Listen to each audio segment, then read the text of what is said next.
नमस्ते बच्चों, क्या हाल चाल है, कैसे आप सब लोग। सो बच्चा हम लोग क्लास 11th में ओसी का चैप्टर खत्म करेंगे, दैट इज़ चैप्टर नंबर 4 जिसका नाम है communication, e commerce and outsourcing. Well इसमें मैंने आपको द मोस्ट इंपॉर्टेंट क्वेश्चंस दिए हैं। ये क्वेश्चंस आप जब करेंगे तो आपके इसके अंदर से ऑब्जेक्टिव्स 2 मार्क 3 मार्क्स सारे के सारे क्वेश्चंस कवर अप हो जाएंगे। तो आप इतना भी कर लेंगे देन इट्स ओके, आपको और कुछ करने की ज़रूरत नहीं है। तो मैंने ओसी के अंदर चैप्टर 1 2 3 ऑलरेडी कवर कर चुकी हूँ मैं। चैप्टर 4 आज हम करने जा रहे हैं। तो चलिए शुरू करते हैं और देखते हैं कि क्या क्या क्वेश्चंस हैं, किस किस टाइप के क्वेश्चंस हैं। सो फर्स्ट क्वेश्चन बेटा बता रहा है आपको explain the meaning of communication. Communication का मीनिंग क्या है वो बताइए। देखो अब बेसिकली ये जो वर्ड है कम्युनिकेशन, ये एक्चुअली एक इंग्लिश वर्ड, ये जो इंग्लिश वर्ड है कम्युनिकेशन वो एक्चुअली 2 लैटिन वर्ड से मिलके बना हुआ है। देखा जाए कम्युनिस, ओके, कम्युनिस मतलब कि कॉमन, ठीक है, common sharing, and care, okay, कम्युनिकेयर इस तरीके से। तो इसका मतलब है मेक समथिंग कॉमन। इसका मतलब ये है कि वो चीज़ जो सबके लिए कॉमन हो, ठीक है। अब जैसे मैं हिंदी लैंग्वेज बोल रही हूँ, आप मेरी हिंदी लैंग्वेज समझ रहे हैं, ओके, तो इसका मतलब कि आप में और मेरे में कॉमन चीज़ है, क्या है, लैंग्वेज, ठीक है। हिंदी आप भी समझ रहे हैं, बोल भी बात है, मैं भी बोल पा रही हूँ और मैं समझ भी जाऊँगी। तो इसका मतलब एक कम्युनिकेशन का मतलब ऐसा है कि 2 समुदाय, 2 लोग, ठीक है, 2 प्रांत, कोई भी ऐसे हैं जहाँ पर, ठीक है, जहाँ पर उनके बीच कुछ कॉमन है इन the form of the message pass करने के लिए कोई कॉमन चीज़ है, उसको हम कहते हैं कम्युनिकेशन। अब देखो अगर बात करते हैं पहले के ज़माने में, तो पहले के ज़माने में लोग कम्युनिकेट करते थे साइंस और एक्सप्रेशंस के थ्रू, ठीक है, साइंस एक्सप्रेशंस, ठीक है, ये साइन लैंग्वेज होता था। बट फिर धीरे धीरे लैंग्वेजेस डेवलप्ड हुई, ठीक है, और उन लैंग्वेजेस को हम लोग कहते हैं डायलेक्ट्स। क्या बोलते हैं बेटा, डायलेक्ट्स कहते हैं। अब हर एक का एक अपना लैंग्वेज तो होता ही है, लाइक जैसे कि अभी मैं हिंदी में बोल रही हूँ, आप हिंदी में समझ रहे हैं, बट आप घर पे एक भाषा यूज़ करते होंगे, मैं घर पे एक और भाषा यूज़ करती हूँ, है ना, जो हमारी लोकल लैंग्वेज कहते हैं या मातृभाषा कहेंगे हम लोग। तो इस तरीके से 2 लैंग्वेजेस का भी निर्माण हो गया। जैसे जैसे जैसे सिविलाइजेशन होता गया, लैंग्वेजेस डेवलप होती गई और कम्युनिकेशन के तरीके बदलते गए। और जब साइंस और टेक्नोलॉजी आ गया है, ओके, तो इसके हिसाब से कम्युनिकेशन के बहुत ज़्यादा बदलाव आ चुके हैं। अभी communication is a 2 way process, ठीक है, 2 प्रोसेस है। मैं बोलूँगी आप सुनोगे, ऐसा नहीं है, मैं बोलूँगी आप सुनोगे, आप बोलोगे मैं सुनूंगी, ठीक है। दोनों का बोलना और सुनना सेम है, मतलब कि मैसेज सेंड करना और सामने रिसीवर, ठीक है, 2 है यहाँ पर। तो अगर मैसेज सेंड करो, सामने रिसीवर नहीं हुआ तो उसका कोई सेंस ही नहीं बनता, उस मैसेज का कोई सेंस नहीं बनेगा, ठीक है।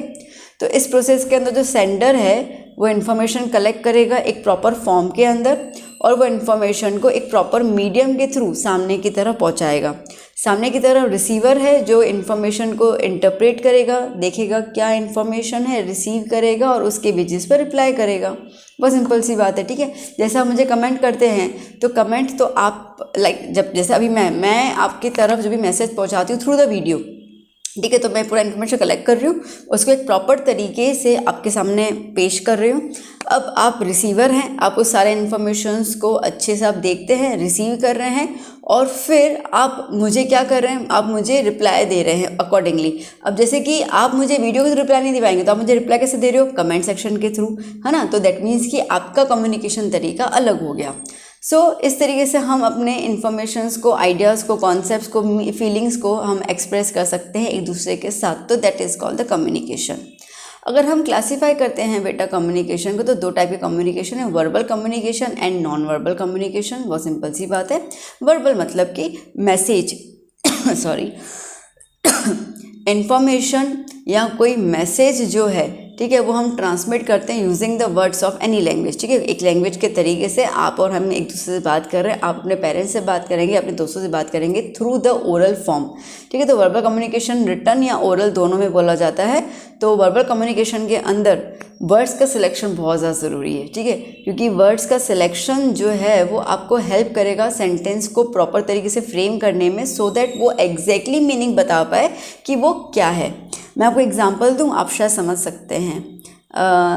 जैसे कि मैं ये बोलूं यू आर टू इंटेलिजेंट, और मैं ये बोलूं यू आर सो इंटेलिजेंट, ठीक है। एक बेसिक इंग्लिश का सेंटेंस अपन ले रहे हैं, you are too intelligent and you are so intelligent, दोनों में डिफरेंस क्या है? प्रॉब्लम है बस एक ही बात है, आप इंटेलिजेंस की बात कर रहे हो हमारी, नहीं, दोनों में डिफरेंस है। अगर मैं ये कहती हूँ ना यू आर सो इंटेलिजेंट, मतलब कि मैं पॉजिटिव वे में कह रही हूँ, मैं ये कह रही हूँ कि आप में सही में बहुत ज्ञान है, ठीक है। और अगर मैं कह रही हूँ कि यू आर टू इंटेलिजेंट, इसका मतलब कि नेगेटिव फॉर्म में बोल रही हूँ मैं, ठीक है। आपके अंदर मतलब वो ज्ञान है पर कैसा नेगेटिव, अभिमान वाला ज्ञान है आपके अंदर, समझ रहे हो?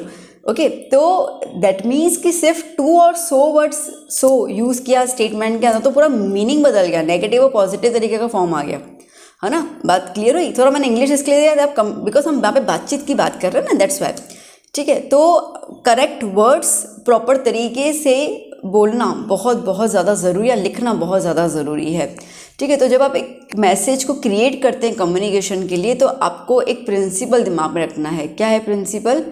Keep it short and sweet, ठीक है। बड़ा प्यारा सा है कि भैया शॉर्ट एंड स्वीट रखो मैसेज को, क्योंकि मैसेज तभी ही बहुत ज़्यादा इफेक्टिव होता है। ओके, अब इसका शॉर्ट फॉर्म देख लेना। चलिए बात करते हैं अभी next, that is non verbal communication. मैं उस पर कोई कमेंट नहीं करने वाली। Okay, non verbal communication. अब नॉन वर्बल मतलब सीधी सी बात है, यहाँ पे आप शब्दों का यूज़ नहीं कर रहे हैं, ना ओरल में और ना रिटर्न में। यहाँ पे हम बात कर रहे हैं साइन की, फिजिकल, ठीक है। जैसे आपके समझो टीचर है, यूँ करके यूँ खड़ी हो जाए, ऐसे करके देखें आपको, मतलब समझ जाओगे गुस्से में। पापा नहीं करते, पापा यूँ कर ले, मम्मी ने यूँ आँख दिखा ली, तो जेस्टर से समझ जाते हैं कि मम्मी पापा का आज का क्या है, ठीक है ना। तो कम्युनिकेशन जहाँ पर आप साइंस के थ्रू ऐसे करते हैं तो टाटा, ठीक है, ऐसे आ जा तो आ जा, साइंस है ना, हो गए, ठीक है, साइंस हो गए। फिजिकल एक्सप्रेशन आ गया, पोस्चर आ गया, फेशियल एक्सप्रेशंस आ गए और आई एक्सप्रेशन आ गया, ठीक है। तो ये सारे एक्सप्रेशंस के थ्रू जब हम लोग कोई ना कोई मैसेज डिलीवर करते हैं, उसके अलावा भी है जैसे म्यूज़िक आ गया, ठीक है, सिंगिंग आ गया, डांसिंग, स्कल्पचर्स, पेंटिंग। अब देखो हमने एसेस देखा था 10th स्टैंडर्ड में, तो स्कल्पचर, डांसिंग, उसके थ्रू वो बोलते कि पुराने ज़माने में ये हुआ करता होगा, ठीक है। वो इस तरीके से अजम्पशन करते हैं। मैप के थ्रू आप पहचान जाते हैं, ठीक है। ड्राइंग के थ्रू इमोजीज क्या हैं आप मेरे को बताइए। इमोजीज ना साइन लैंग्वेज ना, ठीक है। हम कैसे कभी जो भी होता है वो इमोजी हम लोग भेज देते हैं अपने दोस्तों को, इन सबको, तो these are the sign languages. तो इसको हम लोग कहते हैं नॉन वर्बल कम्युनिकेशन, ठीक है। डन, सिंपल था, इजी था। चलिए क्वेश्चन नंबर 2 की तरफ आते हैं। State the various definitions of communication. Communication के अलग अलग डेफिनेशंस थे, तो उनका बताइए कौन सी हैं। तो एक तो ये है कि कम्युनिकेशन का मतलब है शेयरिंग ऑफ थॉट्स। आप अपने थॉट्स, अपने विचार, अपने ओपिनियंस, ठीक है, इन्फॉर्मेशन स्पीच, राइटिंग या साइंस के थ्रू डिलीवर करते हैं, that is a communication. Communication next, ठीक है। कम्युनिकेशन एक स्टेटमेंट है जहाँ पर, या एक प्रोसेस है जहाँ पे हम लोग इन्फॉर्मेशन को ट्रांसमिट करते हैं बेस्ड ऑन नॉलेज। मेरे पास क्या नॉलेज है, जैसे भी मैं आपको इन्फॉर्मेशन दे रही हूँ, ये मेरा नॉलेज है, मेरे थॉट्स हैं, ठीक है। सीधी बात है, जो लिखा हुआ है पूरा मैं ऐसे हिंदी में तो नहीं करवा रही हूँ ना, मैं अपनी चीज़ें भी उसके अंदर ऐड कर रही हूँ। तो जो मेरे पास नॉलेज है वो भी आपको उसके थ्रू बता रही हूँ, कॉन्सेप्ट्स क्लियर कर रही हूँ, ठीक है। इमोशंस, फीलिंग्स, ओपिनियंस, आपकी विचारधारा, ये सब एक प्रॉपर मीडियम के थ्रू जब ट्रांसमिट की जाती है from a sender to a receiver, और उस बेसिस पे जो रिसीवर का बिहेवियर चेंज होता है, ठीक है, एक रिलेशनशिप मेंटेन होता है उनके बीच में, उसी को ही हम लोग बोलते हैं कम्युनिकेशन, ठीक है। थर्ड डेफिनेशन ये है, the process of introducing our thought into the other minds. बड़ा सिंपल सा और प्यारा सा, मुझे बड़ा अच्छा लगता है, ठीक है। ये वो प्रोसेस है जहाँ पे आप अपने थॉट्स को दूसरों के दिमाग में घुसेड़ते हो, ठीक है, दैट इज़ अ कम्युनिकेशन। जैसे मैं अभी, ठीक है, आपको ये जो, हालांकि मेरे थॉट्स तो नहीं है, बट ठीक है, मैं आपको एक मैसेज जो है आपके दिमाग में पहुंचा रही हूँ, ठीक है, देख ले भाई, देख ले, ये है, तो दैट इज़ अ कम्युनिकेशन, ठीक है, वो हम कम्युनिकेशन बोलते हैं। तो अपने थॉट्स किसी और के माइंड में फिट करना, पापा करते हैं, मम्मी करते हैं, हम बचपन से क्या सीखते हैं हमें, वो जो कहते हैं कि भैया चोरी करना बुरी बात है, उन्होंने ये बोल दिया, तो उन्होंने अपने थॉट्स को हमारे माइंड में इनपुट कर लिया कि चोरी करना बुरी बात है, तो हम कभी चोरी नहीं करेंगे, ठीक है। किसी ग्रंथ किताब में तो नहीं लिखा, मतलब कोई वो पत्थर की लकीर थोड़ी एक बात है, बट फिर भी उन्होंने हमको ये संस्कार दिए, उन्होंने हमको बताया, तो वो उन्होंने अपने थॉट्स को हमारी तरफ डिलीवर किया और हमने उसको रिसीव कर लिया, ठीक है। तो दैट्स द कम्युनिकेशन।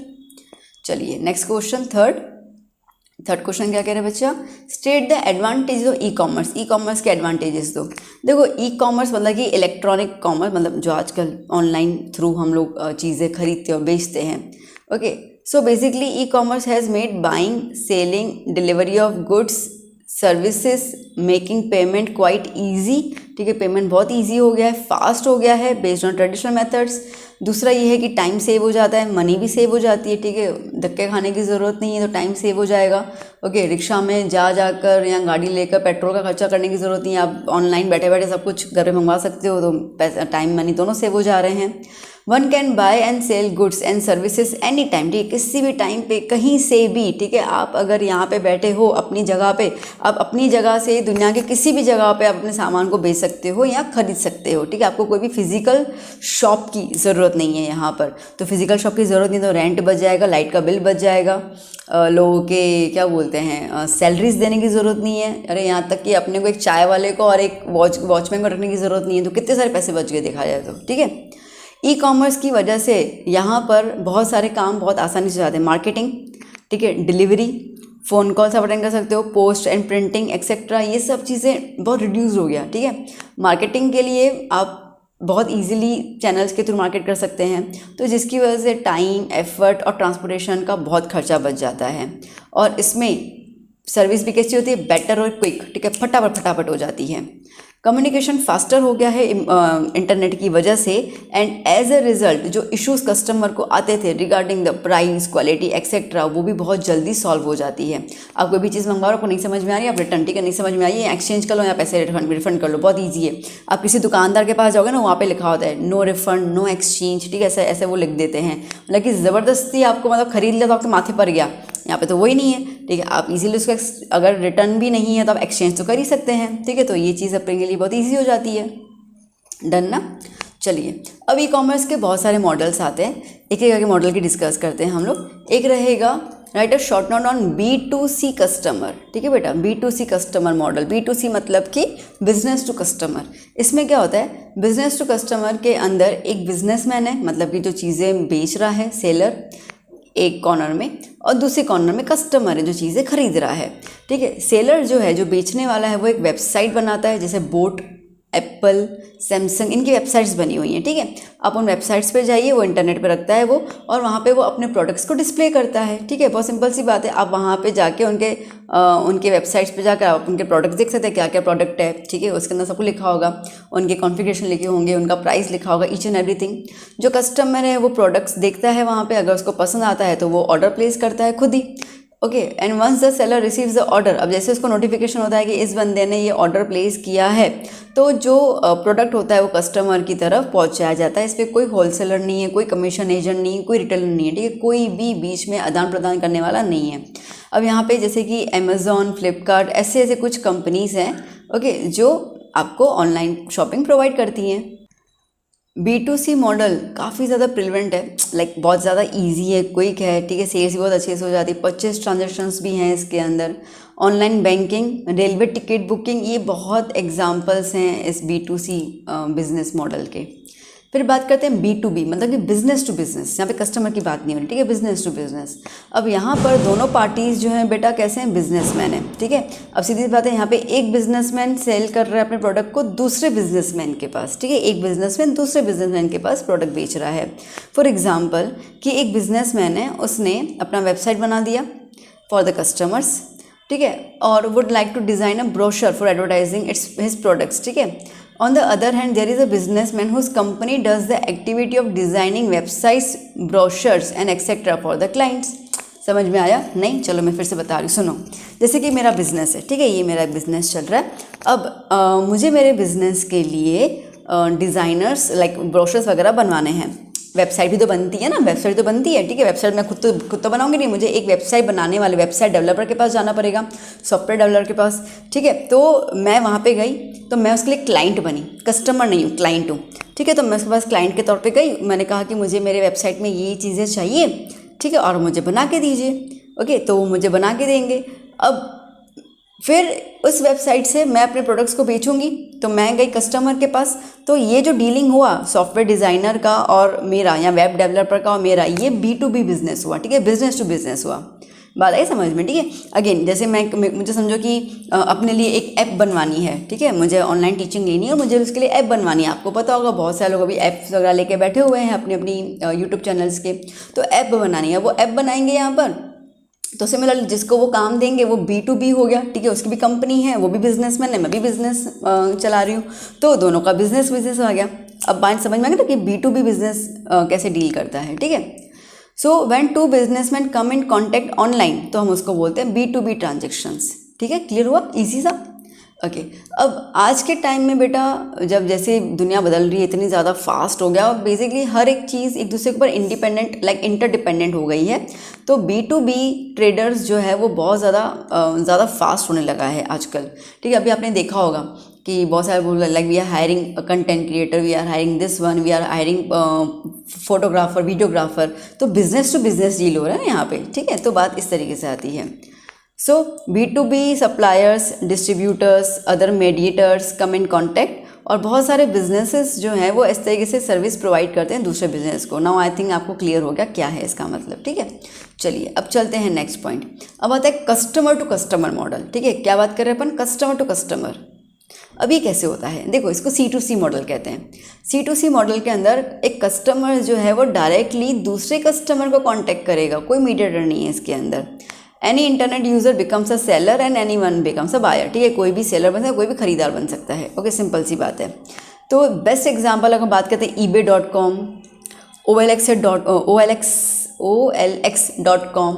ठीक है, ये सब क्या है, समझो कि मेरे पास लैपटॉप है और मुझे लैपटॉप बेचना है। ठीक है, मेरा बिजनेस तो नहीं है, मेरे पास लैपटॉप है, मुझे इसको बेचना है। तो मैंने इसका फोटो वोटो रख दिया OLX के ऊपर, कॉन्फ़िगरेशन लिख दी, मुझे कितने बेचे मैंने वो लिख दिया। सामने जो बंदा होगा उसको ये वाला लैपटॉप खरीदना होगा तो मुझे कांटेक्ट कर लेगा। तो I am also the customer and that person is also the customer. ठीक है, मैंने खरीदा था, I don't have the business, मेरे पास 50 लैपटॉप है, मैं उसको बेच रही हूँ। एक लैपटॉप है, उसको सेकंड हैंड को बेचना है, गाड़ी second hand to second hand बेचनी है अपने को। ठीक है, तो इसको हम लोग बोलते हैं C2C कस्टमर्स के फॉर्म में। तो अब यहाँ पे कई बार तो क्या होता है ना, वेबसाइट्स पे ऑक्शंस लगते हैं। क्या होता है बेटा, ई-ऑक्शन इसको हम कहते हैं। ऑक्शन लगते हैं जहाँ पे जो कस्टमर है, अभी कस्टमर सेलर की तरह है। ठीक है, जो अपने प्रोडक्ट्स को सेल करेगा और वहीं पर ही दूसरा बंदा उसको बिड करेगा। बिड मतलब कि वो ऑक्शन, ठीक है, बोली लगाएगा मुझे इतने में चाहिए, उतने में चाहिए। जिसका हाईएस्ट बिडर होगा, ठीक है, जो सबसे ज़्यादा बोली लगाएगा वो आइटम खरीद के चला जाएगा। तो OLX, Quikr.com, अभी Quikr तो इतना ज़्यादा नहीं चलता, OLX का काफ़ी चलता है, इंडिया मार्ट चलता है, ये थोड़े बहुत चलते हैं। ठीक है, जहाँ पे कस्टमर ही सेलर होता है और कस्टमर ही बायर होता है। ठीक है, डन। चलिए अब बात करते हैं next C2B customer, customer to business. सोचो कस्टमर टू बिजनेस। ठीक है, अभी कस्टमर टू बिजनेस का जो मॉडल है, आप समझो यहाँ पर कि एक इंडिविजुअल है जिसके पास कुछ ऑफर है देने के लिए, सर्विस या goods whatever, to the companies को देने के लिए है। और उसके बदले में जो कंपनीज हैं वो कस्टमर्स को पे करेंगी, ठीक है, for the work they provide. For example a designer, ठीक है, अ डिज़ाइनर एक कस्टमर है, ठीक है, वो अपने डिज़ाइंस को बेच रहा है to the garment manufacturing company. बात समझ में आई? ठीक है, जैसे कि मैं एक डिज़ाइनर हूँ और मेरे पास एक गारमेंट कंपनी वाले आए, उन्होंने बोला कि हमें आपकी डिज़ाइन अच्छी लगती है, आप हमको आपकी डिज़ाइन बेच दो और हम उस पर हम वो डिज़ाइन सारे अपने कपड़ों में यूज़ करेंगे। तो मेरी डिज़ाइन के लिए उन्होंने मुझे समझो 2-3-4 लाख रुपए दिए और मैंने अपनी डिज़ाइन उनको बेच दी। ठीक है, क्लियर हुआ? तो ये हो गया कस्टमर टू बिजनेस। ओके, तो यहाँ पे कस्टमर अपने प्रोडक्ट अपनी सर्विसेज बेच रहा है, वॉट एवर द डिसाइड, जो उसको चाहिए प्राइस। डन, पॉइंट समझ में आई कैसे कैसे मॉडल्स बने? सोचो बिजनेस करने के तरीके कितने ज़्यादा हैं। नेक्स्ट क्वेश्चन बेटा देखो क्या बोल रहा है, state and explain the resources needed for the successful implementation of e commerce business. E commerce business को सक्सेसफुल बनाने के लिए क्या क्या चीज़ों की ज़रूरत है? तो सबसे पहले तो यहाँ पे हम बात करते हैं वेबसाइट की। ठीक है, सीधी सी बात है। अब देखो आपसे क्वेश्चन ऐसा है, मैं ब्रैकेट में आपको क्वेश्चन दिए हुए हैं जो आपको स्कूल में पूछ सकते हैं।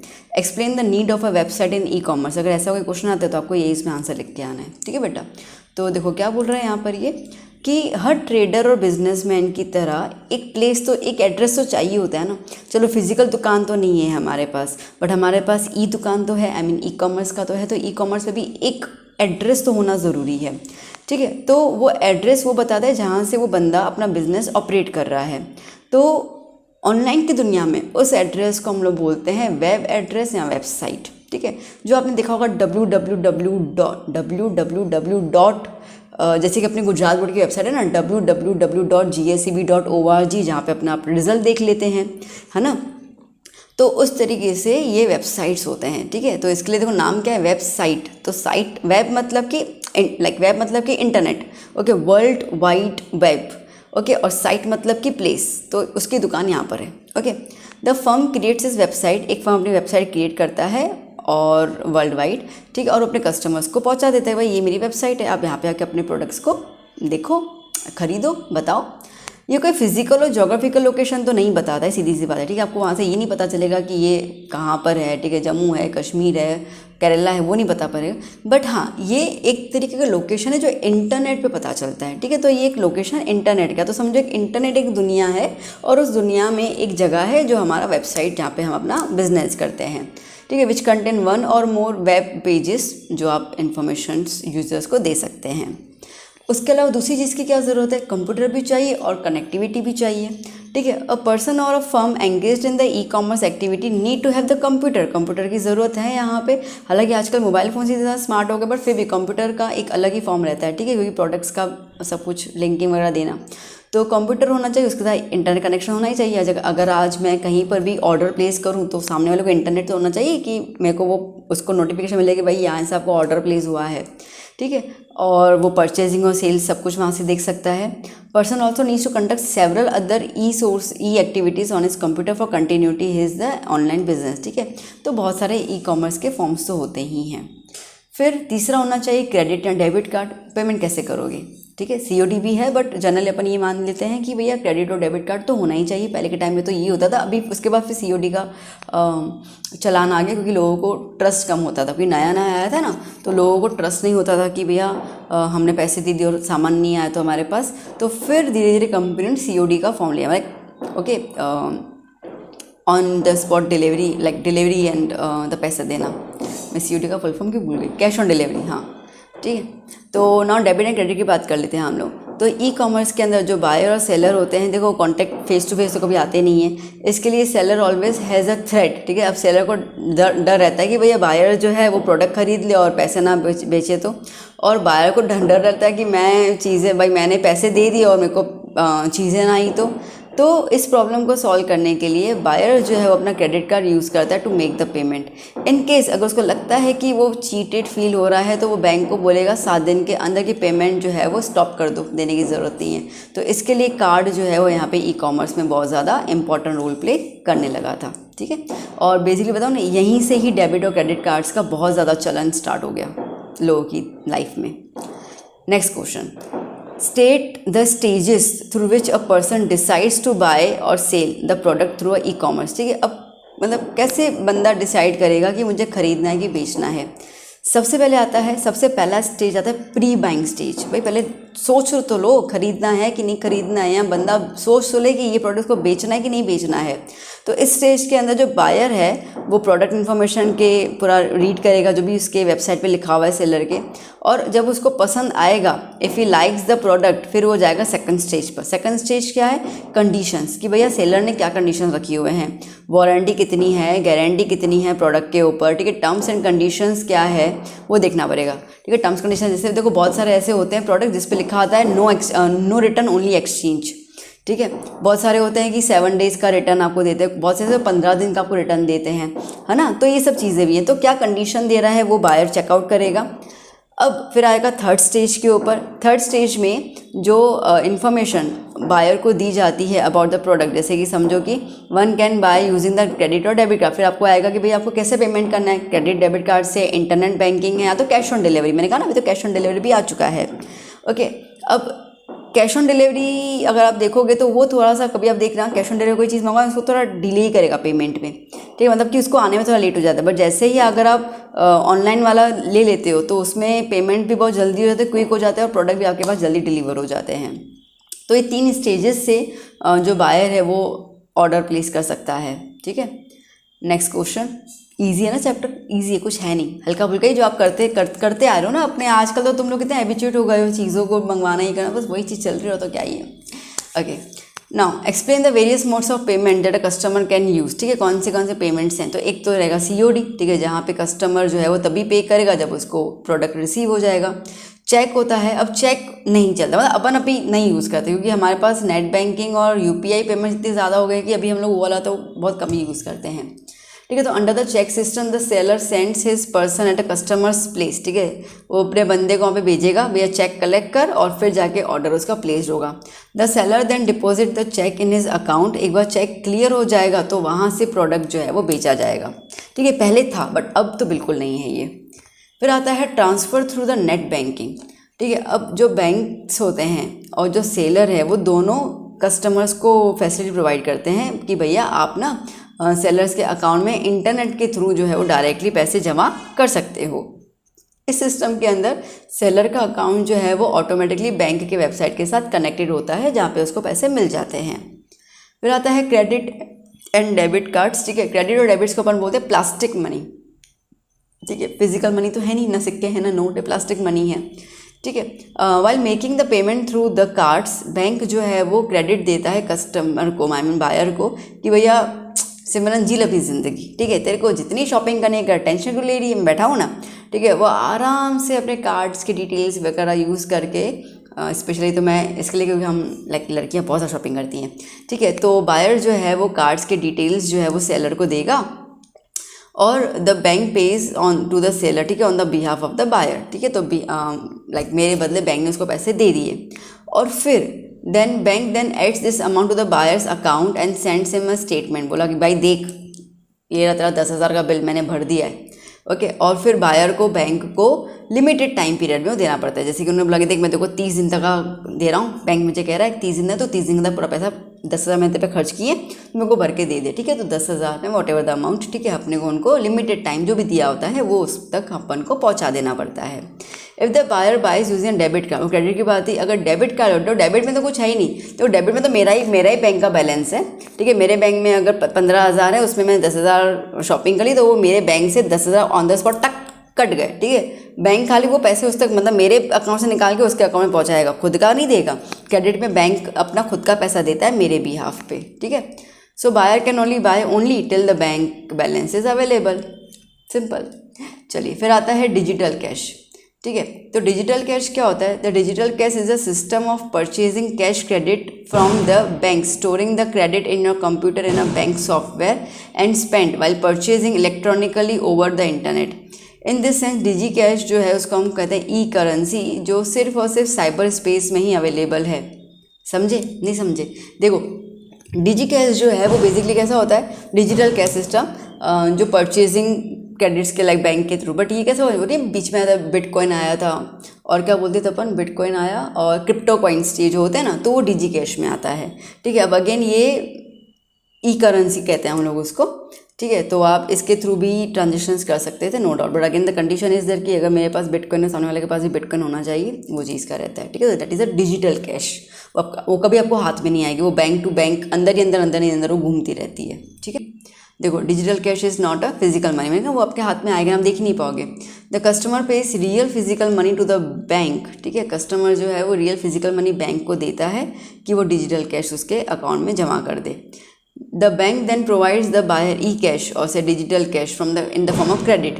बैंक जो है वो सॉफ्टवेयर प्रोवाइड करेगा कस्टमर को, मतलब बायर को, उसको अपने कंप्यूटर में उसको इंस्टॉल करना होता है और ऑनलाइन पेमेंट करना पड़ता है, ठीक है। तो that is a digital cash.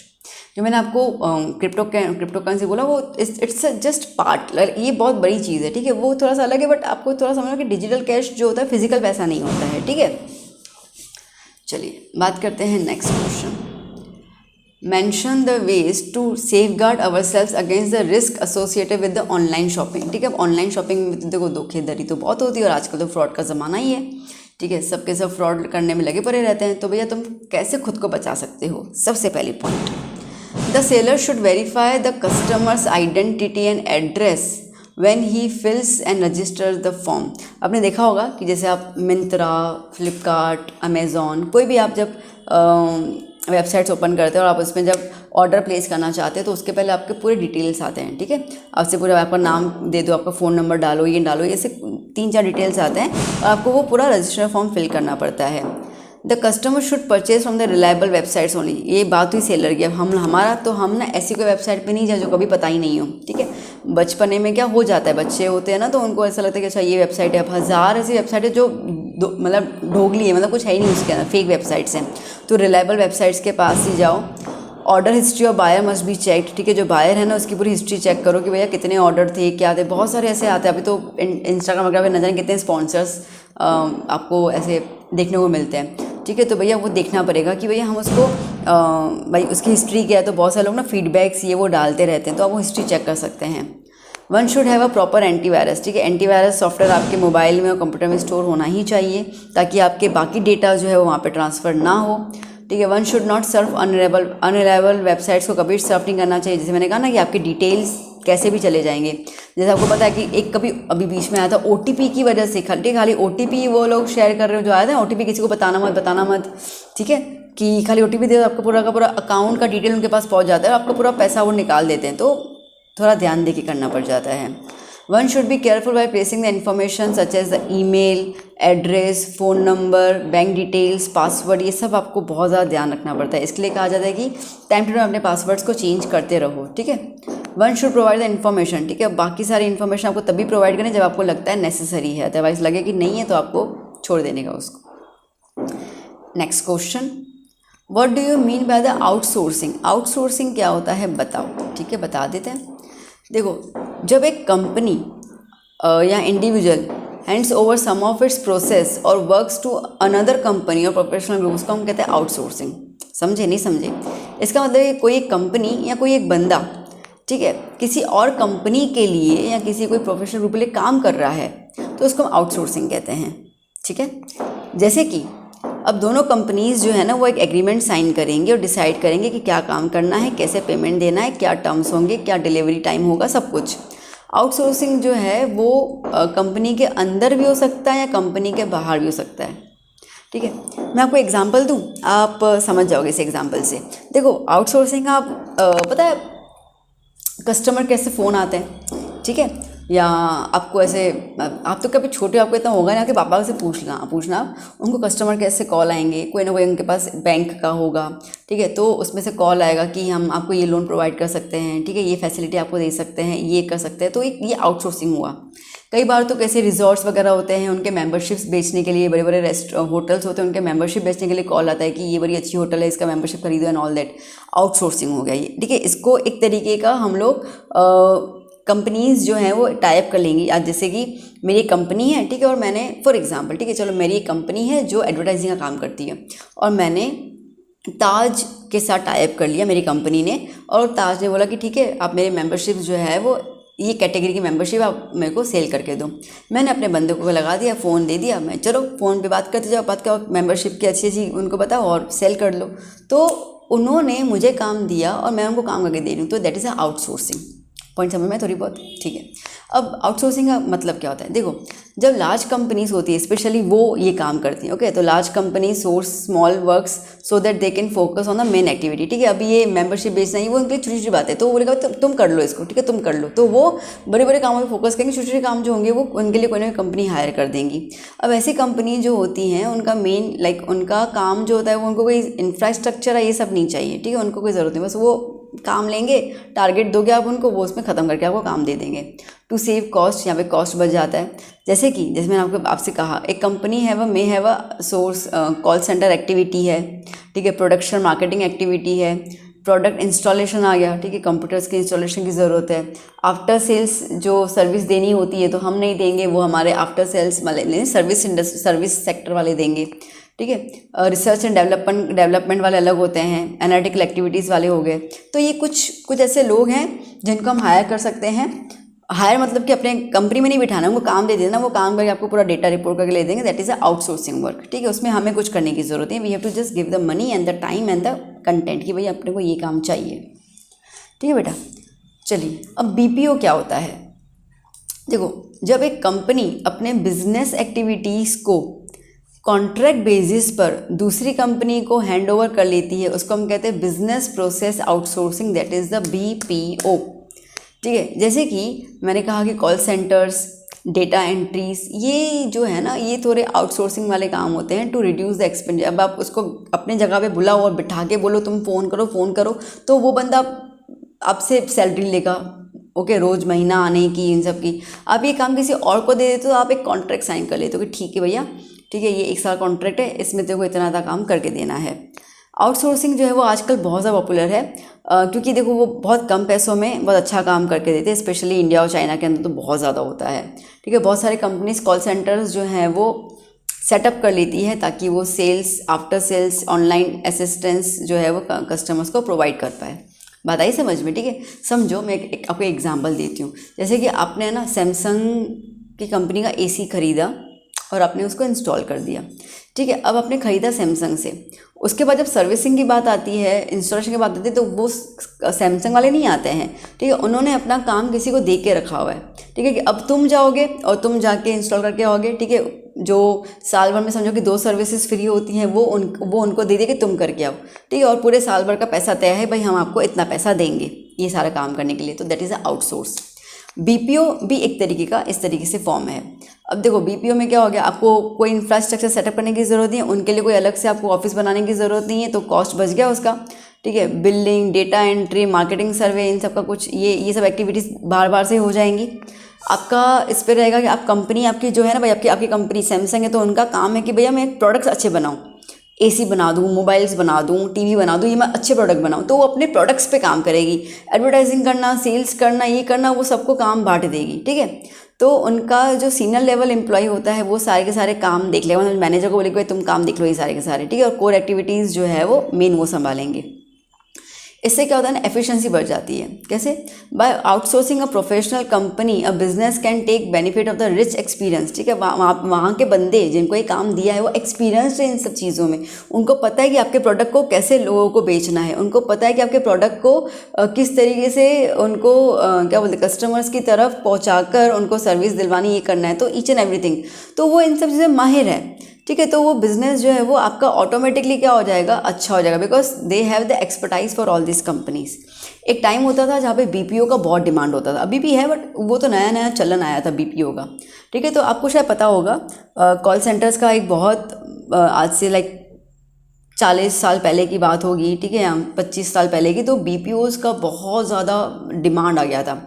हमारी कंपनी की वजह से नहीं, ठीक है। अब बाहर की जो कंट्रीज़ थी ना, अमेरिका है, ओके, स्पेशली अमेरिका की बात करती हूँ, अमेरिका में ज़्यादा हुआ था, तो अमेरिका के प्रोडक्ट्स को इंडिया में बेचने के लिए उन्होंने इंडिया के अंदर बीपीओ बना लिया था, इंडिया के लोगों को हायर किया था, और हम लोग, ठीक है, इंडिया के लोग जो थे वो वहाँ पे जॉब करते थे, उनको मंथली सैलरी अच्छी खासी मिल जाती थी, 30-40 हज़ार, और उनके प्रोडक्ट्स को इंडिया में बेचा जाता था। बात समझ में आई, ठीक है। उनको वो कस्टमर जो है वो कॉल सेंटर वाले जो है वो कॉल करेंगे कि ये प्रोडक्ट है, बहुत अच्छा है, ये है, वो है, तो ऐसे करके अमेरिका में बैठा हुआ इंसान इंडिया में अपने प्रोडक्ट को बेच रहा है, क्योंकि तब तो इतना कंपनीज इतना ज़्यादा शिफ्ट नहीं होती थी, ठीक है, ऐसा होता था। फिर आता है to cater the dynamic demand. अब जैसे जैसे देश बदलता है, डेवलप होता है, एक्सपेक्टेशंस भी बढ़ जाती है, डिमांड्स भी कस्टमर्स की बदल जाती हैं, तो इसके लिए उन एक्सपेक्टेशंस और डिमांड्स को ज़रूरी नहीं है कि हर एक कंपनी जो है वो फुलफ़िल कर पाए, तो इसके लिए बीपीओ को ये सारे के सारे टास्क दिए जाते हैं। For example in olden days companies, ठीक है, मैंने कहा पुराने टाइम पे ज़्यादा कस्टमर्स नहीं होते थे, ठीक है, so they didn't have the large customer, इसके लिए कस्टमर केयर भी उनके पास ज़्यादा नहीं होता था जितना आज है। आजकल तो बहुत इंपॉर्टेंट हो गया है, ठीक है, बिकॉज ऑनलाइन शॉपिंग भी बढ़ गई है, एक्सपांड करना है मार्केट को, तो आजकल तो बहुत ज़्यादा हो गया, तो we have the customer care. For example कि अगर आपको एक प्रोडक्ट नहीं समझ में आ रहा है, तो आपने मिंत्रा से कोई चीज़ मंगवाई, मीशो से कोई चीज़ मंगवाई, ठीक है, मीशो में तो आए दिन चीज़ें ख़राबी आती हैं, तो जब ख़राब आ रही हैं तो आप बोलोगे कि भाई रिफ़ंड कर लो, वो लेके गया, आपको 3-4 दिन में कोई रिफ़ंड नहीं आया, कुछ नहीं आया, ठीक है, तो आप कस्टमर पे कॉल करोगे, भाई मैंने ये प्रोडक्ट को भेजा है, मेरे को प्रोडक्ट का पैसा रिफ़ंड नहीं आया है, क्या कर रही हो, तो वो कोई मीशो वाला आपसे बात नहीं करेगा, उन्होंने बंदे हायर करके रखे हुए हैं जो आपके सवालों के जवाब देंगे। बात समझ में आई अभी? तो ये सारे काम होते हैं, ठीक है। फिर आता है इंक्रीज बेनिफिट्स। अब इंक्रीज बेनिफिट्स तो बनेंगे, क्योंकि आप देखो कस्टमर की बात सुनने वाला कोई तो है ना, बस कस्टमर की बात सुनी जा रही है, बात खत्म हो गई, ठीक है। तो यहाँ पे इंक्रीजिंग सेल्स बढ़ जाती है, नए प्रोडक्ट्स बनते हैं, एक्सपांड होता है बिजनेस, ठीक है, कस्टमर्स को हम बेटर सर्विस दे पाते हैं, और इस तरीके से प्रॉफिट्स भी इंक्रीज होता है। स्कोप क्या है बीपीओ का? तो सिंपल सी बात है, 2 कैटेगरीज आते हैं इसके अंदर, एक आता है बैक ऑफिस और एक आता है फ्रंट ऑफिस, ठीक है। Back office, the company can outsource it's back office work, जैसे बिलिंग है, परचेज करना, डेटा एंट्री, मतलब क्या होता है कि कितने कस्टमर ने क्या क्या प्रोडक्ट्स खरीदे हैं, एक प्रोडक्ट कितनी बार कितना सेल आउट हुआ है, that are the data entries, ठीक है। आपने देखा होता है कि समझोगे आप मिंत्रा है ये, अब वी आर लाइक ये ऑनलाइन चैनल्स में आपको एग्जाम्पल ऑनलाइन की दे रही हूँ, तो कई बार पता आता है कि है ना likely to be sold out, कि आपको कोई चीज़ पसंद आएगी, तो कई बार ऐसा होता है कि ओनली 1 क्वांटिटी इज़ लेफ्ट, आता है ना, ठीक है, only 4 quantities left, likely to be sold out so early. तो इसका मतलब क्या है कि उनको डेटा है, उनको पता है कि भाई मेरे पास ये 50 प्रोडक्ट्स थे, अभी 2-3 पड़े हैं, तो वो सीधा उस पर लिख देंगे भाई 2-3 ही हैं, खरीदना है खरीद लो, पड़ा वरना बिक जाएंगे चीज़ें, ठीक है। तो ऐसा आता है, तो डेटा एंट्रीज को बोलते हैं अपन। फ्रंट ऑफिस जहाँ पे कस्टमर केयर जो है वो सेल्स करेंगे, मार्केट करेंगे, टेक्निकल असिस्टेंट्स जो होते हैं, ठीक है, कोई ग्लिच वगैरह आ जाता है, कोई बोलते हैं ना कई बार सॉफ्टवेयर में ग्लिच आ गया, ठीक है, काम नहीं कर रहा है, तो उसमें होता है। जैसे अभी जियो है, ठीक है, आज जैसे मैं रिकॉर्डिंग कर रही हूँ 17 तारीख का, ठीक है, आज जियो का नेटवर्क ऑफ है, चल ही नहीं रहा है, ठीक है, तो ये टेक्निकल, तो उसके फ्रंट ऑफिस वाले काम करेंगे। धीरूभाई अंबानी जाके वो नहीं, सॉरी मुकेश अंबानी जाके वो नहीं करने वाले, कह रहे मैं देखूँ तो क्या है प्रॉब्लम, उन्होंने लोगों को बंद हायर किया, वो लोग वो काम करने वाले हैं। That is a BPO, business processing outsourcing, ठीक है। चलिए अब आता है KPO। हल्ला, अब ये क्या है? KPO is based on the knowledge, ठीक है, क्या है नॉलेज, तो नॉलेज रिलेटेड प्रोसेसेस जो होते हैं। अब नॉलेज रिलेटेड कौन से होते हैं? मार्केटिंग करना बिजनेस की, लीगल सर्विसेज आती है, ठीक है, कोई बिजनेस में पंगे होते रहते हैं ना, ठीक है, कोई केस बेस हो रहा हो तो that is a legal services. तो बहुत सारे बड़े बड़े बिजनेस हैं उनके, तो लिटरली उन्होंने अपने एडवोकेट्स इन सबको हायर करके रखा ही होता है, एडवोकेट हो, डॉक्टर्स हो, वो हायर्ड ही होते हैं वहाँ पर, ठीक है। कभी कोई प्रॉब्लम हो तो सीधा वो आके काम कर लेंगे, ठीक है। मेडिकल सर्विसेज मैंने कहा तो डॉक्टर्स वगैरह होते ही हैं। आजकल तो साइकोलॉजिस्ट भी रखे जाते हैं, ठीक है, कि भैया एम्प्लॉय को बहुत ज़्यादा स्ट्रेस है, ध्यान देना, सुसाइड कर लेगा तो मेरी कंपनी का नाम बदनाम हो जाएगा, ठीक है, तो वो साइकेट्रिस्ट भी रख देते हैं वहाँ पर। एम्प्लॉय की ट्रेनिंग करने के लिए, ट्रेनिंग देने के लिए लोग हायर किए हुए हैं। रिसर्च एंड डेवलपमेंट के लिए मार्केट में क्या चल रहा है, क्या कस्टमर्स की डिमांड है उनको बताओ। सॉफ्टवेयर डेवलपमेंट, एनिमेशंस, डिज़ाइंस वगैरह के लोग रखे जाते हैं। तो इसको ये सारे काम नॉलेज बेस्ड वाले हैं, ठीक है, जिनके पास ये स्किल्स होंगी उन्हीं को ये काम दिया जाएगा, है ना। अब नीड क्या है? तो सीधी सी बात है, KPO सर्विस जो है वो वो ज़्यादातर ह्यूमन ट्रेनिंग में बहुत ज़्यादा काम करते हैं। तो they are heavily invest in the training of the human resources. नए नए मेथड्स डेवलप करेंगे, सिस्टम डेवलप करेंगे, लोगों को हाईली स्पेशलाइज स्किल्स उनका डेवलप करेंगे, ठीक है, आपके एम्प्लॉयज़ को। इसके लिए अगर हम देखें ना तो KPO जो है वो ज़्यादातर एक्सपर्टाइज वाले काम करते हैं, ठीक है, लोगों को इतना ट्रेनिंग देना कि वो उसमें एक्सपर्ट बन जाए। तो जैसे कि आज मेरी कंपनी और मैंने कुछ एम्प्लॉयज़ को रखा हुआ है, तो उन एम्प्लॉयज़ को आए दिन ट्रेनिंग दी जाती है ताकि उनका नॉलेज इंक्रीज़ हो, उनके अंदर एफिशिएंसी इंक्रीज़ हो। तो वो KPO वाले करते हैं, ठीक है, उनको काम दिया जाता है कि भैया साल में 4 बार सेमिनार अटेंड करो और हमारे एम्प्लॉयज़ को ट्रेनिंग दो, ठीक है, ऐसे करके। आपने देखा होगा बहुत सारे ट्रेनिंग्स, जैसे अभी अभिनव बिंद्रानी, पता नहीं कौन सा है, बिंद्रा कोई है, उसके अलावा सोनू है, या वो संदीप महेश्वरी आपने देखे हुए। तो ये सब पहले टाइम पे, तो अभी खैर बहुत ज़्यादा फेमस हो गए ना। पहले के टाइम पे ये सब लोग लिटरली उनका काम होता था बिजनेस में डील करते थे, और वो ऐसे एम्प्लॉयज़ को मोटिवेट करना, ट्रेनिंग देना, ये सब करता ही रहते थे। Well, back to the point, as a business, okay, a business unit can take benefit of such KPO, ठीक है, और वो भी बहुत लो कॉस्ट में। ऐसा नहीं 10,000, लो कॉस्ट मतलब कि अगर करोड़ों का बिजनेस है उनको 1-2 लाख रुपए खर्च करने पड़ते हैं, दैट्स इट, ठीक है। फिर आता है maximum use of the resources. It is extremely important that business unit makes optimum, ठीक है। देखो, बिजनेस का मेन मकसद तो ये कि वो अपने लोगों से जितना काम निकलवाना चाहे निकलवाए, क्योंकि काम तो बंदे ही करेंगे, ठीक है, तो जितना काम निकलवाना चाहे निकलवाए। बट वो काम निकालने का तरीका कैसे है, तो वो तरीका जो है वो KPO उनको बताता है, ठीक है, KPO उनसे वो काम निकलवाता है। So business can made to focus on the customer related activities, ठीक है। फिर आता है सॉल्यूशन ऑफ कॉम्प्लेक्स प्रॉब्लम्स। अब बहुत सारे प्रॉब्लम है, टेक्निशियल प्रॉब्लम आ जाती है, प्रोफेशनल स्किल्स आते हैं, तो ये KPO के थ्रू सॉल्व हो जाते हैं।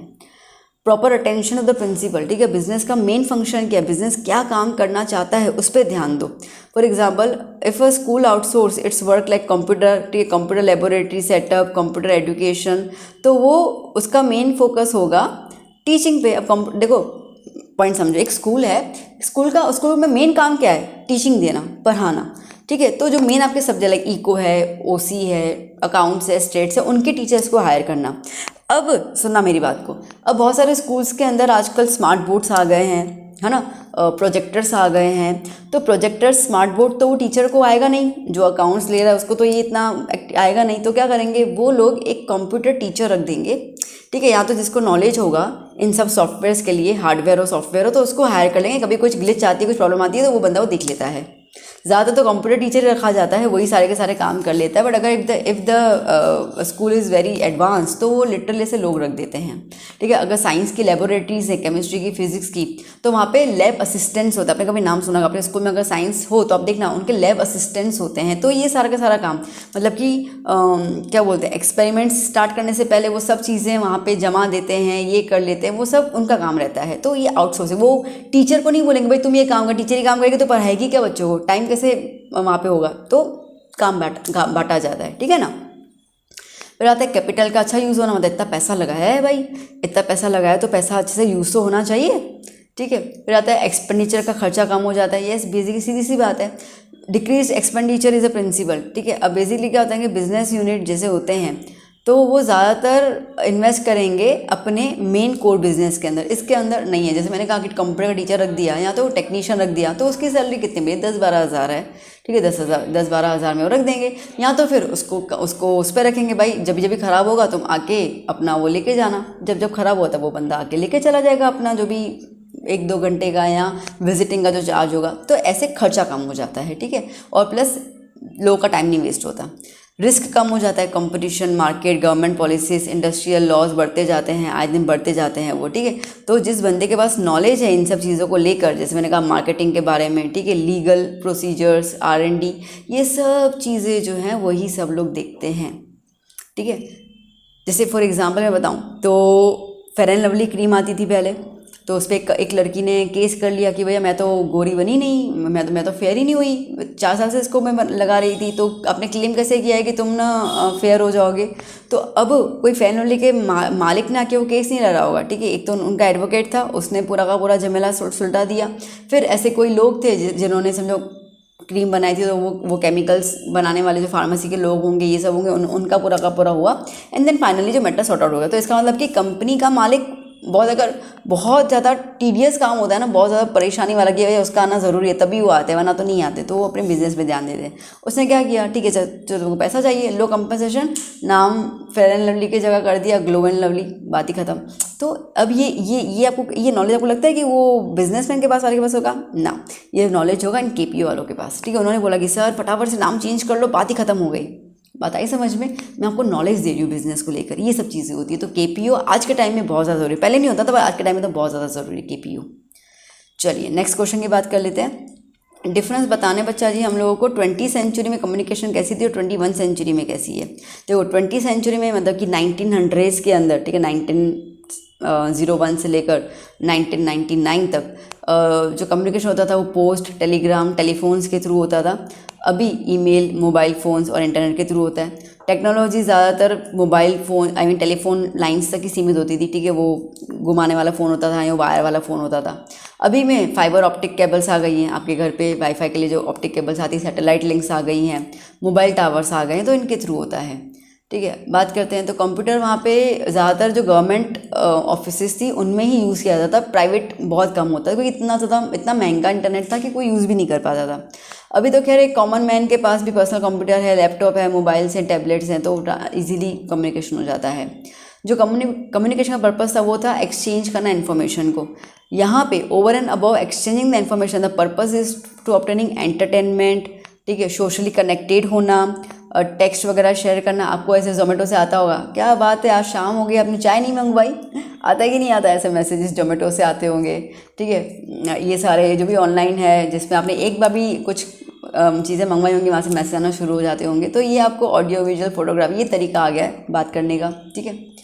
कम्युनिकेशन पहले तो बहुत एक्सपेंसिव होता है क्योंकि इंटरनेट बहुत महंगा होता था, अभी तो खैर चीप हो गया है। Person might have to move out of his house, ठीक है, कम्युनिकेशन के लिए। टेलीफोन के लिए भी उसको अगर घर पे नहीं है तो उसको टेलीफोन बूथ जाना पड़ता था, अभी तो टेलीफोन बूथ दिखते ही नहीं है ही नहीं, ठीक है। अभी तो घर पे बैठे बैठे आप किसी से भी बात कर सकते हो पूरी दुनिया में कहीं पर भी, ठीक है। चलिए नेक्स्ट क्वेश्चन, ट्रेडिशनल बिजनेस और ई-कॉमर्स में क्या डिफरेंस है। काफ़ी अच्छा खासा डिफरेंस है भाई। देखो ट्रेडिशनल बिजनेस में आपको शॉप, ऑफिस, गोडाउन ये होना ज़रूरी है, एक स्पेसिफिक लोकेशन होना ज़रूरी है। इसके अंदर आपको ऐसे कुछ भी चीज़ों की ज़रूरत नहीं है। अगर लाइक शॉप की तो ज़रूरत ही नहीं है, गोडाउन वगैरह ठीक है, चीज़ें आपको रखनी है तो आप रख सकते हो बिकॉज आपको बेचनी तो है ही, ठीक है। Business can be done without computer, ठीक है, लाइक विदाउट कंप्यूटर इंटरनेट। अभी तो खैर बिना कंप्यूटर के तो पॉसिबल ही नहीं है, ओके। यहाँ पे काफ़ी ज़्यादा पैसा आपको इन्वेस्ट करना पड़ता था, यहाँ पे इतना ज़्यादा पैसा इन्वेस्ट करने की ज़रूरत नहीं है। इसके लिए आजकल ऑनलाइन बहुत ज़्यादा इजी हो गया है। ठीक है। ट्रेडिशनल बिजनेस के अंदर आपका क्या होता था भैया, एक इलाका काफ़ी हो गया, एक स्टेट काफ़ी हो गया, ठीक है, कंट्री के अंदर ही या शायद आपके एरिया के अंदर ही। ऑनलाइन में तो मतलब आप इंटरनेशनल भी सामान पहुंचा सकते हो, ठीक है, कोई बाउंड्रीज है नहीं आपके यहाँ पर। तो यहाँ पे स्पीड ऑफ कम्युनिकेशन स्लोवर था, यहाँ पे बहुत फास्ट है। बिजनेस ट्रांजेक्शन्स बहुत स्लो होते थे, यहाँ पे बड़ा तेज़ हो गया, ठीक है, पैसा आता है जाता है फटाफट से। Now next question, difference between the COD and credit and debit card. हालांकि अपन ने ऊपर देख लिया था, पर इसमें एक बार क्या मुझे लगा कि थोड़ा बताना ज़रूरी है आपके लिए। तो इसमें आपको COD में बैंक की कोई ज़रूरत ही नहीं, सामने आया कैश दे दो, ठीक है। इसका आपको बैंक का अकाउंट होना ज़रूरी है। यहाँ पे कोई भी रिस्क नहीं है कि पैसा चोरी हो जाएगा। यहाँ पे तो ये है कि भैया बैंक डिटेल्स अगर हैक्ड हो गए तो सारा का सारा बैंक का पैसा खत्म, ठीक है। यहाँ पे बायर्स जो है वो सेफ़ रहता है, क्योंकि उसको प्रोडक्ट मिलने के बाद ही उसको पैसे देने हैं। यहाँ पे बायर जो है वो प्रोडक्ट को रिसीव नहीं करता, उसके पहले ही उसको पैसा देना पड़ता है। तो एक तरीके का रिस्क होता है कि यहाँ प्रोडक्ट ख़राब हो गया, ठीक है। एक बार मैंने किस्सा सुना था, किसी ने फ्लिपकार्ट से आईफोन मंगवाया था, उसको डिटर्जेंट का वो सोप मिला था, ठीक है। तो ये रिस्क होते रहते हैं। यहाँ पे सेलर को ऐसा कुछ है नहीं दैट COD फैसिलिटी प्रोडक्ट्स ऐसा कुछ है नहीं। ओके, उसको चीज़ें खरीदनी है खरीद ले और उसको पैसे दे दे, ख़त्म। कोई और मोड ऑफ पेमेंट है ही नहीं। यहाँ पे सेलर के पास क्रेडिट कार्ड है, डेबिट कार्ड है, बहुत सारे मोड ऑफ पेमेंट्स अवेलेबल हैं। Credit is not available in this mode, ठीक है। गए, सामान खरीदा, पैसा दिया, बात ख़त्म। यहाँ पे क्रेडिट अवेलेबल होता है, ठीक है। चलिए next question. So modern means of communication है बिकम मल्टीपर्पज़, ठीक है। आजकल लाइक मल्टीपर्पज़ हो गया। कैसे? देखो, ट्रेडिशनल इक्विपमेंट जो थे वो खाली 1 या 2 टास्क फुलफिल करने में हेल्प करते थे। जैसे टेलीफोन्स थे, तो टेलीफोन्स मतलब क्या होता था, भैया फ़ोन लगा रहे हो या फ़ोन रिसीव कर रहे हो। प्रिंटर खाली प्रिंट करता था, टेलीविज़न खाली देखने के लिए होता था। अब देखो, अब अलग अलग हो गया, ठीक है। Modern is like multifaceted. जैसे कि मोबाइल फ़ोन है, मोबाइल फ़ोन से आप कॉल भी कर रहे हो, SMS भी दे रहे हो, चैटिंग भी करते हो, ठीक है, गेम भी खेल रहे हो, पैसे भी ट्रांसफ़र कर रहे हो। कितनी सारी एक्टिविटीज़ हो गई मोबाइल्स के थ्रू, ठीक है। आजकल प्रिंटर्स जो है वो स्कैन भी करता है, प्रिंट भी करता है, जेरोक्स भी करता है, फैक्स भी करता है। टेलीविज़न पे खाली देखने वाला नहीं है, ठीक है। टेलीविजन के अंदर हम लोग देख सकते हैं लाइक आप इंटरनेट से आजकल एंड्रॉयड TV नहीं आ गई है, ठीक है। तो क्या हो गया, मतलब आप ऑनलाइन मतलब अपने आप जो मोबाइल में करते हो आप TV में भी कर सकते हो, ठीक है। तो they obtain the information as hoardings in the cafe, ठीक है। कैफ़े और रेस्टोरेंट कैसे अपने को मिलते हैं, वैसे सब कुछ आपको वहाँ पे TV पे घूमता नज़र आता है। Owing to all this reasons, तो हम समझ सकते हैं कि मॉडर्न मीन्स जो हैं वो बहुत ज़्यादा मल्टीपर्पज़ हो चुके हैं, ठीक है। चलिए next question. E-commerce has motivated small manufacturers. हाँ, ये बात हुई, इन्वेस्टमेंट कम है ना, तो क्या एक ज़रिया उनको मिल चुका है कि चलो हम भी बिजनेसमैन बन सकते हैं, हम भी बिज़नेस कर सकते हैं। तो एक बिजनेसमैन है, ठीक है, जो मैन्युफैक्चर कर रहा है, ट्रेड कर रहा है। तो ट्रेडिशनल मोड में शॉप वगैरह था, तो जिसके अंदर बहुत ज़्यादा पैसा हो जाता था, डिफ़िकल्ट होता था उनको ये सारे एक्सपेंसेस को ओवरकम करना, ठीक है, कि इतने सारा खर्चा पहले निकालना है हम लोगों को। अब E-कॉमर्स में डिफरेंट है, ठीक है। एक बेसिक नॉलेज आपको कंप्यूटर का चाहिए और चीज़ों का आप फ़ोटो रख दीजिए, उसके अंदर चीज़ें बेचिए, बात ख़त्म हो गई। इंटरनेट और ऑनलाइन शॉपिंग वेबसाइट जो है वो एक प्लेटफॉर्म देता है to sell your product at every nook and corner, ठीक है। गली के किसी भी, ठीक है, पूरे दुनिया में कहीं किसी भी गली खोपचे में अपने सामान को बेच सकते हो। On the other hand, people जो हैं वो इंटरनेट का यूज़ करते हैं, तो E-कॉमर्स ईजिली हो गया उनके लिए। तो प्रोडक्ट्स को देख कर आराम से कंपेयर भी कर सकते हैं, ठीक है। कंपेयर करके प्रोडक्ट्स का बहुत सारे लोग होते हैं, ठीक है। एक प्रोडक्ट को वो अमेजोन, फ्लिपकार्ट, ये वो फलाने हर जगह पे देखेंगे, फिर जहाँ सस्ता मिलेगा वहाँ से खरीदेंगे। तो कस्टमर्स के पास भी बहुत सारे चॉइसेस हो गए। सो जिसकी वजह से क्या हो ना कि एक स्मॉल मैन्युफैक्चरर जो है वो चीज़ें प्रोड्यूस कर सकता है, सेल करता है थ्रू द E-कॉमर्स, और इसके लिए बहुत ज़्यादा ईजी हो गया है for the traders to sell the products. Next question, the business has started making more profits. E commerce से प्रॉफिट ज़्यादा हो गए हैं। फिर देखो, ट्रेडिशनल बिजनेस में one needs to have the commercial setup वगैरह, ठीक है। तो उसमें इतना डिस्काउंट और इतना ऑफर वो दे नहीं पाते थे, ठीक है। स्टाफ रखो, उसका पैसा लगाओ, पैसा खर्च करना, ठीक है। लाइट बिल, AC वगैरह, फ़ैन वैन, ये सब के सेल्स और मार्केटिंग में पैसा लगाना, तो पैसा बहुत ज़्यादा, तो इसके लिए लोग इतना ज़्यादा डिस्काउंट ऑफर नहीं कर पाते थे। When a person does business through e-commerce, तो ये सब एक्सपेंसेस उसकी बच जाती हैं, ठीक है। तो one can start the business from home. आप घर से चीज़ों को सेल करना आप शुरू कर सकते हो, खाली वेबसाइट आपको चाहिए और ऑनलाइन आप कर सकते हो, ठीक है। तो इससे क्या होता है कि इन एक्टिविटीज़ से आपका काफ़ी ज़्यादा पैसा जो है बच जाता है और आप अपने बिजनेस को बहुत ज़्यादा प्रॉफिटेबल बना सकते हैं। Next question, a businessman needs to be ethical. While selling through the e commerce. ठीक है, एक बिजनेसमैन को एथिकल होना पड़ेगा। ठीक है, मतलब एक ज़मीर उसको खोल के भाई अब गलत चीज़ें मत बेचोगे। सिमिलरली एक कस्टमर को एक्स्ट्रा ध्यान रखना पड़ता है जब वो चीज़ें ऑनलाइन खरीदेगा। तो दोनों के लिए सेम आंसर है। ठीक है, जब एक कस्टमर प्रोडक्ट्स खरीदता है या सर्विसेज खरीदता है ऑनलाइन तो कोई फिजिकल कांटेक्ट में तो आता नहीं, उसको सामने पता ही नहीं कि सामने वाला इंसान कैसा है। तो कस्टमर तो खाली प्रोडक्ट का फोटो देखता है, डिस्क्रिप्शन वगैरह रीड कर लेता है, क्वालिटी के बारे में देख लेता है और ट्रस्ट कर लेता है कि ठीक है ये वाली कंपनी हमको सही माल बेचेगी। इस केसेस के अंदर देयर आर ऑलवेज चांसेस कि कस्टमर को ज़्यादा नॉलेज अगर ना हो प्रोडक्ट के बारे में, क्वालिटी के बारे में, तो उसके लिए एक थोड़ा सा प्रॉब्लमेटिक काम हो जाता है, क्योंकि यहाँ पे कोई भी वर्बल कम्युनिकेशन नहीं है सेलर के साथ। ठीक है, तो कस्टमर का हो सकता है कि may miss out some more information. अब ज़्यादा क्या होता है ना कि जो इन्फॉर्मेशन वाली चीज़ होती है ना वो छोटी छोटी वर्ड्स में लिख जाती है, तो वो तो किसी को दिखता ही नहीं है। कंडीशन अप्लाई बहुत छोटा होता है, पता ही नहीं चलता है। ठीक है, तो ऐसे सर्कमस्टेंस के अंदर जो सेलर है ना, ठीक है, उसको देखना है कि कस्टमर को पूरी की पूरी इन्फॉर्मेशन सही तरीके से दो, प्रॉपर सफिशिएंट दो, क्लियर दो। ठीक है, और उसको अश्योर करो कि वो आपके प्रोडक्ट जब खरीदेगा तो उसको घबराने की ज़रूरत नहीं है। ठीक है, उसको कोई धोखाधड़ी नहीं होगा, कोई डिफेक्ट्स नहीं आएंगे। अगर कुछ होता भी है तो प्रोडक्ट इजीली रिफंडेबल हो जाएगा। Since the customer and the seller are unaware of each other, एक दूसरे से अवेयर नहीं होता है। अब बेचारे यहाँ पे पता है सेलर्स की भी प्रॉब्लम है। बहुत सारे कस्टमर ऐसे करते हैं कि माल मंगवा लाइक सामान मंगवाते हैं, उसी के पन्नी के अंदर दूसरा सामान जो है वो बेच देते हैं, कहते हैं कि रॉन्ग प्रोडक्ट आ गया। ठीक है, ऐसे करके तो दोनों चीज़ें खराब है ना। ठीक है, तो आपको ईमानदारी तो रखनी पड़ेगी, कस्टमर को भी रखनी पड़ जाती है और सेलर को भी। ठीक है, तभी जाके तो एक ट्रस्ट बिल्डअप होता है। ओके, और एथिकल होना ज़रूरी है, कस्टमर्स का भी और सेलर्स का भी। ठीक है, नेक्स्ट क्वेश्चन। आउटसोर्सिंग जो है उसने एडमिनिस्ट्रेटिव हैसल मतलब कि ऐसे केओस जो होता है, ये काम वो काम, उन सब का काम थोड़ा कम कर लिया है। इसका दूसरा भी क्वेश्चन बन सकता है, बिजनेस कैन ग्रो वेल अगर वो आउटसोर्सिंग को फॉलो करता है तो। देखो अब यहाँ पे क्या है ना कि बिजनेस में आए दिन बहुत सारे काम होते हैं, production, sales, purchase, marketing, billing, customer care. If thought well some of this task can be categorize as a task with lesser priority and the others. अब आप ये सोचो कि इसमें से इन सब में से किसको प्रायोरिटी कम दी जाएगी, किसको प्रायोरिटी ज़्यादा दी जाएगी। ठीक है, अब जिसको प्रायोरिटी कम दी जाएगी वो वाले काम आप बाहर की तरफ लोगों को बांट लो। ठीक है, कर लो, कोई दिक्कत नहीं है। ठीक है, जिसमें या तो फिर जिसमें लगता है कि ज़्यादा इन्वेस्टमेंट है तो आप वो काम बाहर की तरफ दे दो, कम इन्वेस्टमेंट में हो जाएगा, तो आपका बिजनेस एक रेवेन्यू अच्छा खासा जनरेट कर सकता है। फॉर एग्जांपल कि आपको एक कैंटीन या एक कॉल सेंटर मेंटेन करना है, वो बहुत ज़्यादा टीडियस होता है and would eat up more time of the business, और बिजनेस का बहुत ज़्यादा टाइम ख़राब हो जाता है। तो आउटसोर्सिंग एक्टिविटीज़ आपके बिजनेस का पैसा और टाइम दोनों सेव कर सकते हैं। तो बच्चा जी यहाँ पे हमने ख़त्म कर लिया 23 क्वेश्चंस और chapter finish with the most important questions and the detail explanation.